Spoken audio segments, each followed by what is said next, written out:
The most secretive court in the nation is now responding to top Republican lawmakers on criminal warrants and that anti-Trump dossier. Allegations of surveillance abuse against a Trump campaign aide could be receiving a fair hearing. One of those lawmakers joined us last hour. The investigation that Chairman Trey Gowdy of the Oversight and Government Reform Committee and I, as Chairman of the Judiciary Committee, launched some months ago, and as part of that, the issue of how the court arrived at the decisions they made and what documents they received from the FBI, Chairman Gowdy and I have had the opportunity to look at the underlying documents behind the Nunes memo, and we have a lot of questions about it. All right, former Republican Congressman Jason Chaffetz of Utah is a Fox News contributor. He joins us now, and I'm sure you still have a lot of questions, sir.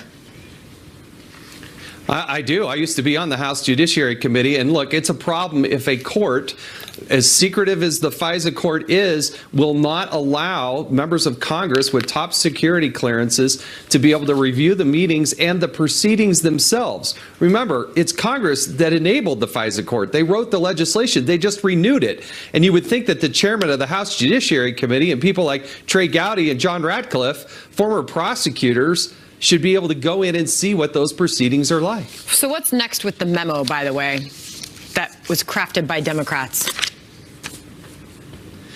Look, I hope it gets approved, but Adam Schiff knows full well that he cannot include sources and methods.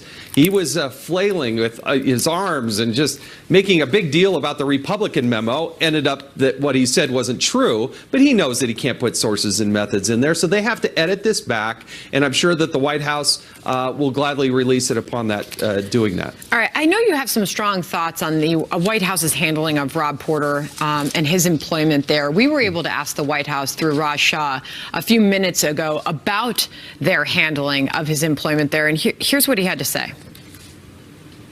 We will do better going into the future.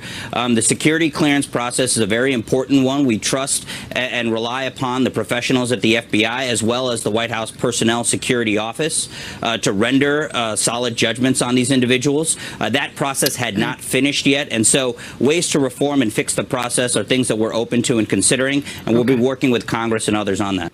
Did he get that right? No, he didn't get that right, and I think that's very disingenuous.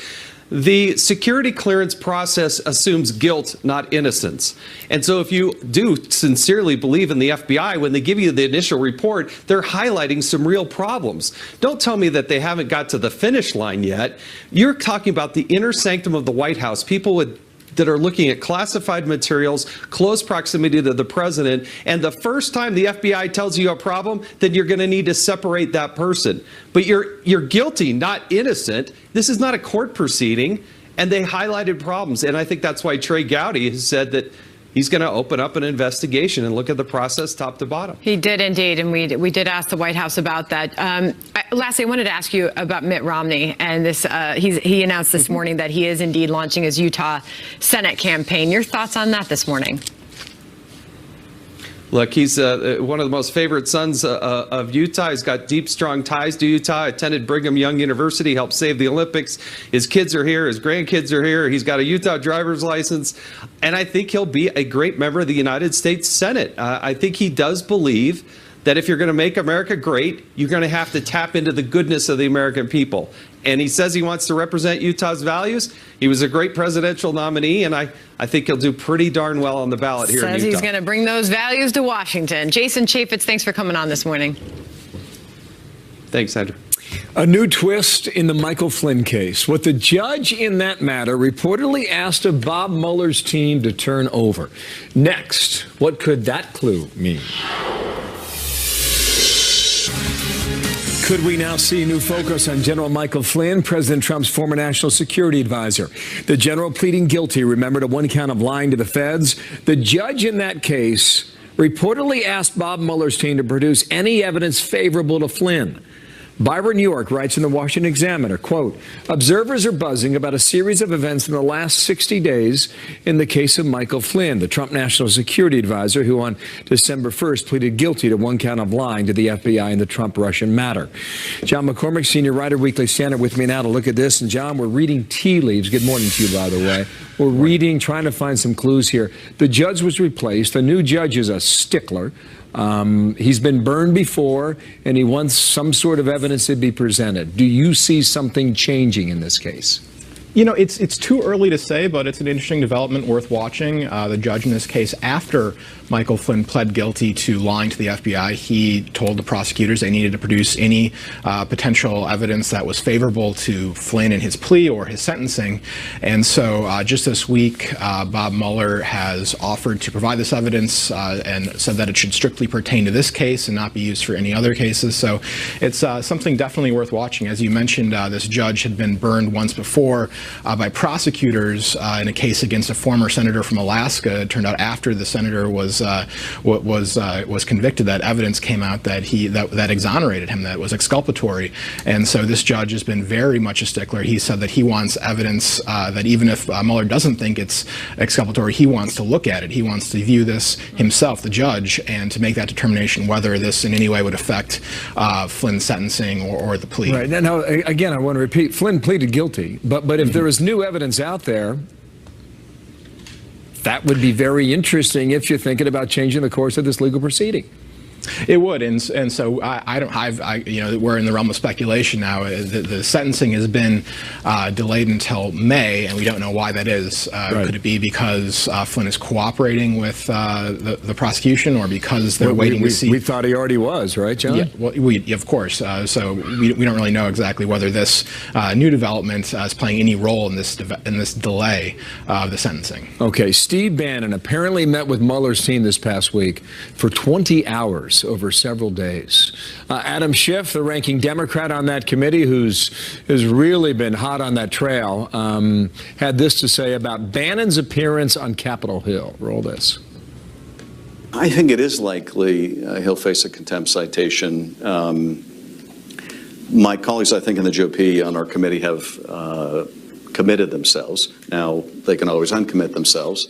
But a number of them have said publicly before yesterday that if the committee takes no for an answer, it will not only impair our own investigation, but it will impair all future congressional investigations. Okay, listen, we'll see where that goes, and, we'll put a hold on that for now. What is key to Bannon's questioning, do you believe, with Bob Mueller's team?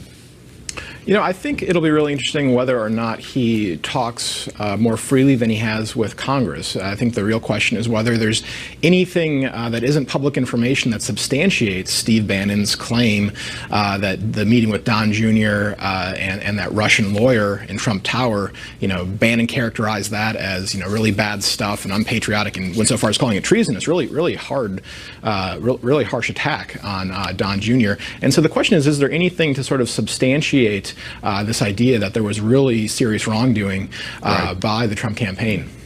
Thank you, John. John McCormick, we'll take it a step at a time, okay?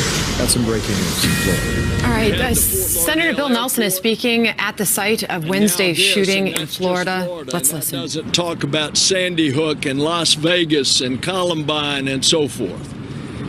So it is time for us to start a serious effort to try to wear down the opposition that is not letting us bring up common sense legislation like we couldn't even get past a couple of years ago that if you're on the terrorist watch list, you can't buy a gun. That's about as common sense as anything. If you're on the terrorist list, you can't get on an airplane, but you can buy a gun.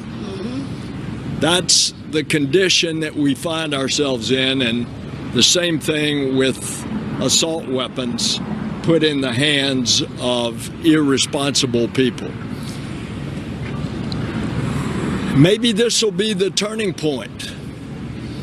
Maybe these students speaking out so boldly as they have on national TV, maybe the parents crying out and speaking so boldly as they have that maybe this will be the turning point, because in fact enough is enough.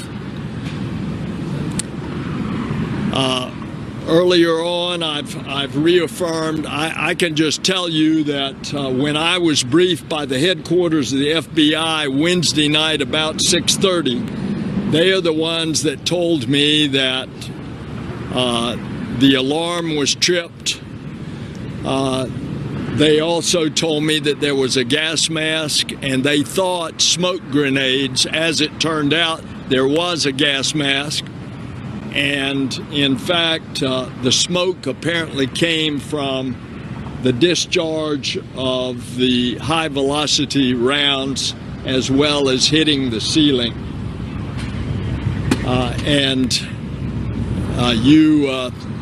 You see the result. It's carnage. So I hope this is a turning point for the entire country. I can tell you I speak for a lot of senators who have been through this. And just a year ago, we had a 14-hour filibuster that so many of us in the Democratic caucus went to the Senate floor and said, this has got to stop.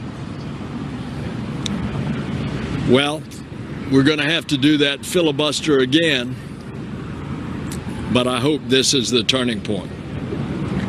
Is that how you change the status quo, though, Senator, then? Making a filibuster? I mean, you got to change it by changing the law.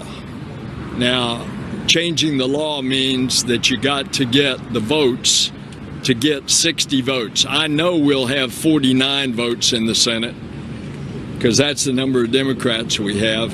You got to pick up 11 Republican senators to break the filibuster, in other words, to get to where you can consider the bill. It's called a motion for cloture. And 11 senators, by the way, 11 Republican senators, we couldn't even get yesterday afternoon to take the DACA Dreamers legislation to the floor. We ended up with only 54 votes. We had to have 60. You see how difficult these things are on something as common sense of helping the dreamers stay in this country. Senator, are there any draft bills or anything out there right now that you think might get a second look at this point, something that's already been out there that sort of sits somewhere in the middle that you could actually get some movement? Yes, and I'm a co-sponsor of all of them.